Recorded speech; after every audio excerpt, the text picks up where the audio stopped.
when Pandavas and Kauravas were preparing for war. வாய் விட்டு படி.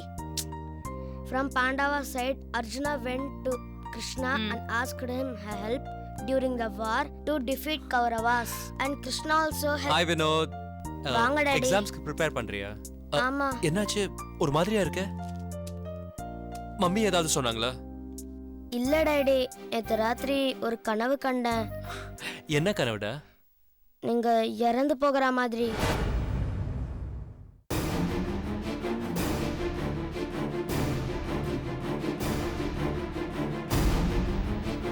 டேய், என்னடா உளறற? ஏன் மம்மி கோவப்படுறீங்க? கனவுல கண்டது தானே சொல்றேன். பெரிய கனவு. அவருக்கு ஏதோ ஆச்சுனா நம்மளால நிம்மதியா இருக்க முடியுமாடா? அப்புறம் நாம நடு தெருவுல தான் நிக்கணும். பாரோ ப்ளீஸ், நான் சொல்றது கொஞ்சம் கேக்குறியா? அவ குழந்தை, நல்லது கெட்டது என்னன்னு தெரிஞ்சுக்க முடியாத வயசு. அவங்கிட்ட போய் உன் கோவத்தை காட்டு. இல்லங்க, அவ எதுவும் இல்ல பாரோ. ஒருத்தர் செத்து போற மாதிரி கனவு கண்டோம்னா அவங்களோட ஆயுள் நீடிக்கும் தான் சொல்லுவாங்க. சோ என்னோட ஆயுள் நீடிக்க தான் போகுது. இதை நீ புரிஞ்சுக்காம எதுதோ பேசுறிய. இல்லங்க, நீங்க இல்லாம என்னால ஒரு நிமிஷம் கூட இருக்க முடியாது. பாரோ பாரோ பாரோ, இப்போ எனக்கு என்ன ஆயிடுச்சு? நான் உன் முன்னாடி நல்லா தான் நின்னுக்கிட்டு இருக்கேன். எதுக்கு தேவையில்லாம மனசை போட்டு கொழுப்பிக்கிட்டு இருக்கேன்? சரி, போதும் போதும். இந்த டாபிக் நாம இதோட விட்டுருவோம். இப்பவே எனக்கு படபடப்பா இருக்கு. பாரோ பாரோ, மதுரையில சைக்காலஜி பேஸ் செமினார் 2 நாள் நடக்குது. அதுல இந்தியால இருக்கிற அத்தனை பெரிய டாக்டர்ஸும் கலந்துக்கிறாங்க. என்னையும் இன்வைட் பண்ணியிருக்காங்க. அதுக்கு நான் இப்போ கிளம்பணும். கொஞ்சம் ட்ரெஸ் எடுத்து வை. என்ன வினோத் சொன்னதையும் நான் ஊருக்கு போறதையும் முடிச்சு போட்டு எனக்கு ஏதோ ஆபத்து வந்துடும்னு பயப்படுறியா? பாரோ, ஆபத்து இல்லாத வாழ்க்கை எந்த ஊர்ல இருக்குன்னு சொல்லு. நீ, நான், வினோத் 3 பேரும் அந்த ஊர்ல போய் செட்டில் ஆயிடுவோம். உங்களுக்கு எல்லாமே விளையாட்ட போச்சுங்க. ஆனா நான் விளையாட்டு கூட அப்படி நினைக்க மாட்டேன். ஒருத்தர் இறந்து போற மாதிரி கனவு கண்டா அவங்களுக்கு ஆயுசு வேணா கூடலாம். ஆனா ஒருத்தர் இறந்து போற மாதிரி விளையாட்டு காமிச்சா கூட ஆயுசு குறைஞ்சிரும்னு சொல்லுவாங்க. என்ன உறைஞ்சு போய் நின்னுட்டீங்க? நெருப்புனா சுடாதுதான். அதுக்காக சோதிச்சு பார்க்க கூடாது. பாரோ, இப்ப யார் எதை சோதிக்க போறாங்க? நான் ஊருக்கு போறேன்னு சாதாரணமா தான் சொன்னேன். நீதான் அளவுக்கு அதிகமான கற்பனை பண்ணிக்கிட்டு ஏதோ பேசிக்கிட்டு இருக்க. போ, ட்ரெஸ் எடுத்து வை. போ போ. Sorry daddy. எதுக்குடா? தப்பான கனவு கண்டதுக்கு. கனவு தானடா, பயப்படாத. உன் டாடிக்கு ஆயில் ரேகை ரொம்ப நீளம், நேஷனல் ஹைவேஸ் மாதிரி.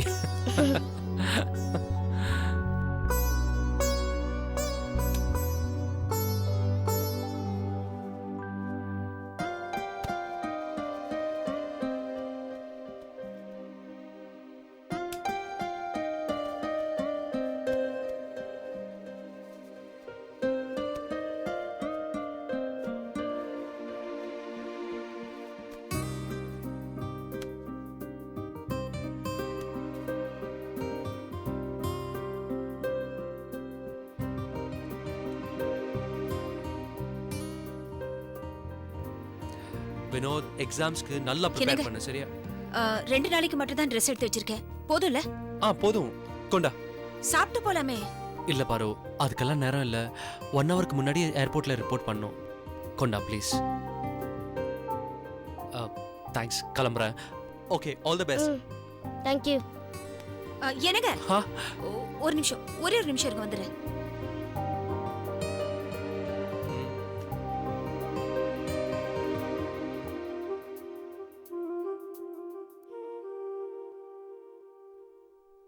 பத்திரமா போயிட்டு வாங்க.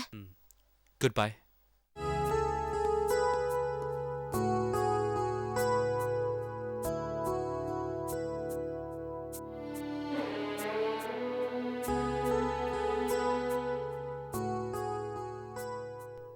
சின்னமணி நீ எனக்கு, சின்னமணி நீ எனக்கு.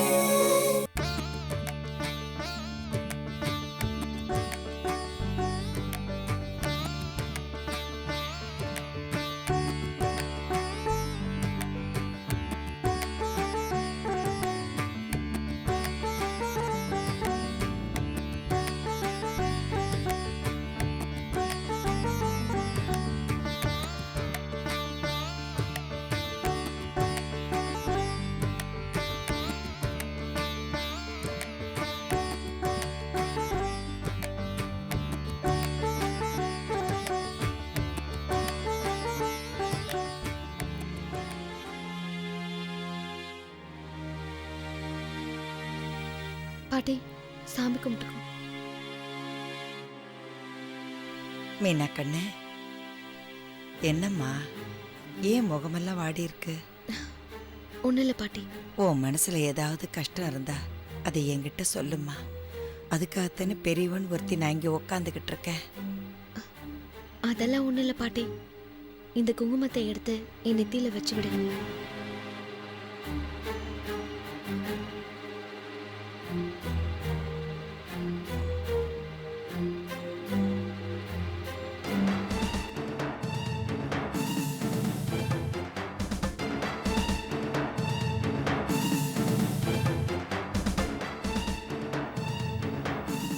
என்ன பாட்டி யோசிக்கிற?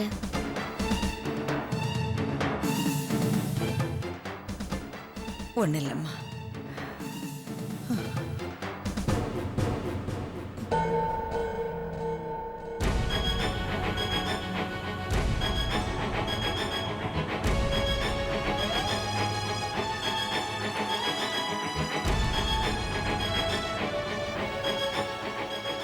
நல்லா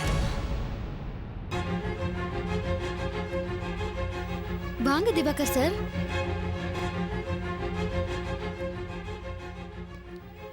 வாங்க தம்பி, உட்காருங்க. உங்களை பார்த்து எவ்வளவு நாள் ஆச்சு? எப்படி இருக்கீங்க? நான் நல்லா இருக்கேன். நீங்க எப்படி இருக்கீங்க? என்ன மீனா சோகமா இருக்கீங்க? ஏதாவது பிரச்சனையா? அதெல்லாம் ஒண்ணும் இல்ல. பொய் சொல்றீங்கன்னு நினைக்கிறேன் மீனா. நார்மலா நீங்க இப்படி இருக்க மாட்டீங்க. உங்களை நான் எவ்வளவு நாளா பார்த்துட்டு இருக்கேன். பாத்தீங்களா, உங்க மனசுல ஏதோ இருக்கு, ஆனா அதை வெளியில சொல்ல தைரியம் இல்லை. அதனாலதான் இந்த மௌனம். கரெக்டா? என்னவோ தெரியல திவாகர் சார். காலையில தூங்கி எந்திரிச்சதுல இருந்து மனசு ஒரே படபடப்பா இருக்கு. நடக்க கூடாதது நடந்துருமோன்னு பயமா இருக்கு. மீனா, மனசு ஒரு விவஸ்தை கட்டுது. அதுக்கு சரி தப்புலாம் பிரிச்சு யோசிக்க தெரியாது. கண்டதையும் நினைச்சு குழப்பிக்கும். அதனால மனசை தூக்கி தூரமா வச்சிருங்க. இல்ல திவாகர் சார், எனக்கு சிவா மாமாவை இப்ப உடனே பார்க்கணும் போல இருக்கு. நீங்க வந்திருக்கீங்கன்னு சொன்னா உடனே கிளம்பி வந்துருவாரு. கொஞ்சம் இருங்க, நான் ஃபோன் பண்ணிட்டு வந்துடுறேன். சாரி, ஆர்த்தி எடுத்துக்கோங்க.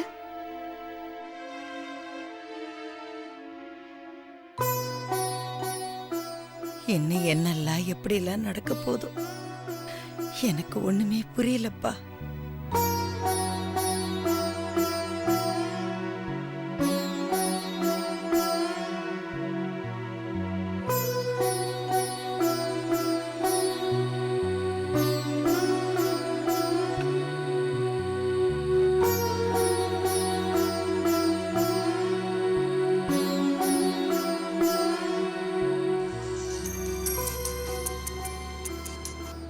ஹலோ மாமா, திவாகர் சார் நம்ம வீட்டுக்கு வந்திருக்காரு. உடனே கிளம்பி வரீங்களா? சரி, நான் இப்போ வரேன். அவரை வெயிட் பண்ண சொல்லு. சரிங்க மாமா.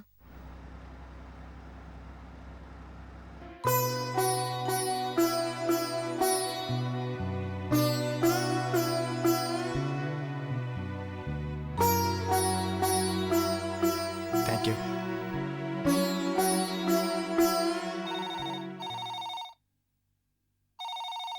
சிவா மாமாவை தான் இருக்கும்னு நினைக்கிறேன். ஹலோ, சிவா சார் வீடுங்களா? ஆமாங்க. அவருக்கு ஆக்சிடென்ட் ஆகி ஹாஸ்பிட்டல் அட்மிட் பண்ணிருக்கோம். என்ன சொல்றீங்க? பாட்டி, என்னம்மா, என்னாச்சு? மாமாவுக்கு என்ன? மாமாவுக்கு என்னம்மா? ஹலோ, சொல்லுங்க சார். எந்த ஹாஸ்பிட்டல்? சரி, நாங்க உடனே வரோம். என்னப்பா, சிவாவுக்கு என்னாச்சு? ஒன்றும் இல்லை, ஒரு சின்ன ஆக்சிடென்ட். ஹாஸ்பிட்டல் அட்மிட் பண்ணியிருக்காங்க. பாட்டி, எனக்கு பயமா இருக்கு பாட்டி. ஐயோ பாட்டி, இப்போ எதுக்கு எல்லாம் இப்படி அழுகுறீங்க? சிவா கொரோனா ஆயிருக்காது. வாங்க பயமா ஹாஸ்பிட்டல். இருக்கு பாட்டி. போய் பார்க்கலாம். சின்னமணி நீ எனக்கு, சின்னமணி நீ எனக்கு. சார், கொஞ்ச நேரம் நான் இருந்ததா மீனாவை நம்ப வைக்கணும். சிவா, இது சாத்தியப்படும்னு எனக்கு தோணலை. நம்ம மெடிக்கல் ஹிஸ்ட்ரியில் இது மாதிரி எத்தனையோ பேஷண்ட்ஸ்க்கு இந்த மாதிரி ஷாக் ட்ரீட்மெண்ட் கொடுத்து நம்ம குணப்படுத்திருக்கோம். நீங்கள் கொஞ்சம் ஹெல்ப் பண்ணிங்கன்னா இதோட அவுட்கம் என்னன்னு பார்த்துடலாமே. உங்களுக்கு ஹெல்ப் பண்ணுறதுல எனக்கு எந்த தயக்கமும் இல்லை. ஆனால் இந்த ட்ரீட்மெண்ட் நெகட்டிவாக போயிடுமோன்னு பயமாக இருக்குது. ஐ மீன், இதனால் மீனாவோட உயிருக்கு ஏதாவது ஆபத்து வந்துடுமோன்னு. சார், இது தேவையில்லாத பயம் சார். மீனாவுக்கு தான் ஹஸ்பண்ட் மேலே பாசம் இருக்கு. அதே நேரத்தில் தனிப்பட்ட முறையில் மீனா ஒரு தைரியமான பொண்ணு. சிவாவோட மரணத்தை மீனா நம்பணும்.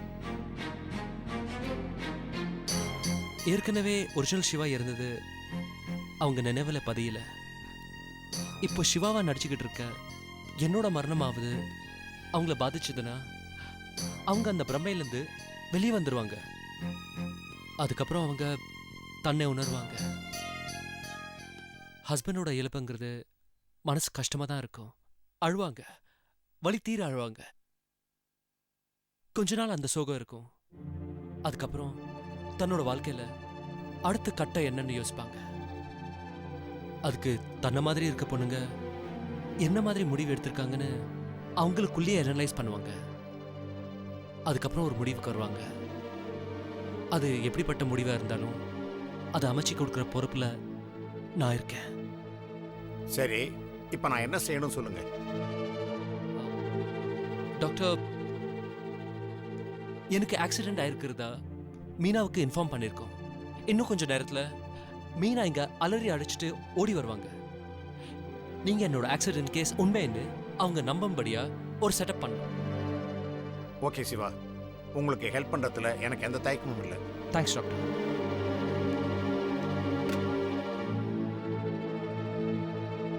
Doctor Sakthivel, doctor. மற்ற டாக்டர்ஸ் நர்சஸ் எல்லாரையும் அழைச்சிட்டீங்க, வாங்க. Okay doctor.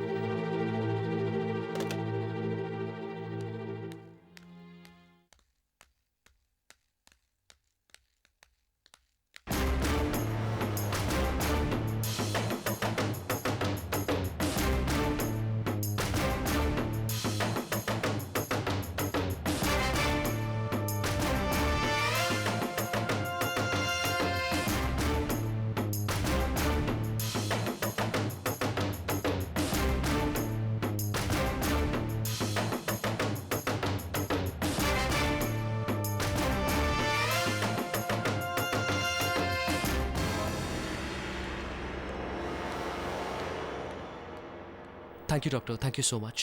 எதுக்கு இதுக்கெல்லாம் போய் தேங்க்ஸ் சொல்லிக்கிட்டு? மெடிக்கல் ப்ரொஃபஷனில் ஒருத்தருக்கு இதெல்லாம் ஹெல்ப் பண்ணிக்கிறது தானே. சப்போஸ் நாளைக்கு எனக்கு ஒரு காம்ப்ளிகேட்டட் கேஸ் வந்ததுன்னு வச்சுங்க, நிச்சயமா நான் உங்களை தான் அப்ரோச் பண்ணுவேன். That's all. ஷியோர். ஓகே, இப்போ நாம ஐசியூக்கு போயிடலாம் சிவா. யா, let's go.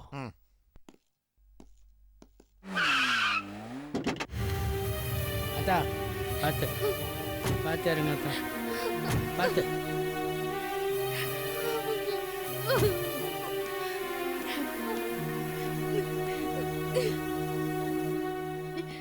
Excuse me madam. Yes, ICU block எங்க யாரை இருக்கு? பார்க்கணும்? சிவாவை பார்க்கணும். ஆக்சிடென்ட் கேஸா? ஆமா. கொஞ்சம் வெயிட் பண்ணுங்க. ஓகே, வாங்க.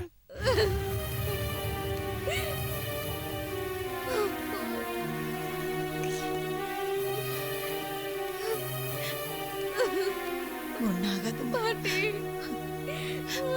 பயப்படாத தாயே.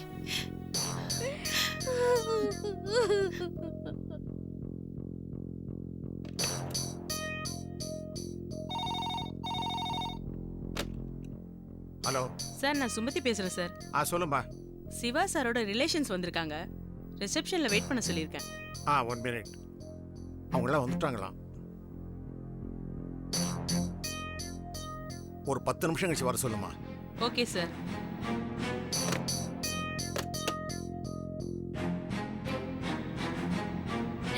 எனக்கு பயமா இருக்கு பாட்டி. ஒன்னாகாது தாய், பயப்படாத. ரொம்ப பயமா இருக்கு பாட்டி.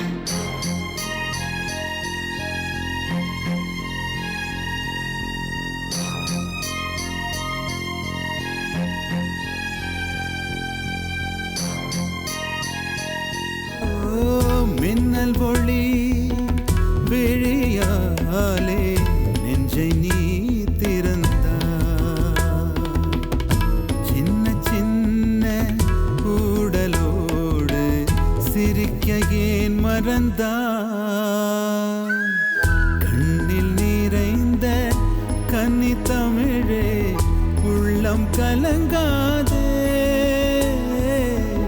கண்ணில் நிறைந்த கன்னி தமிழே உள்ளம் கலங்காதே.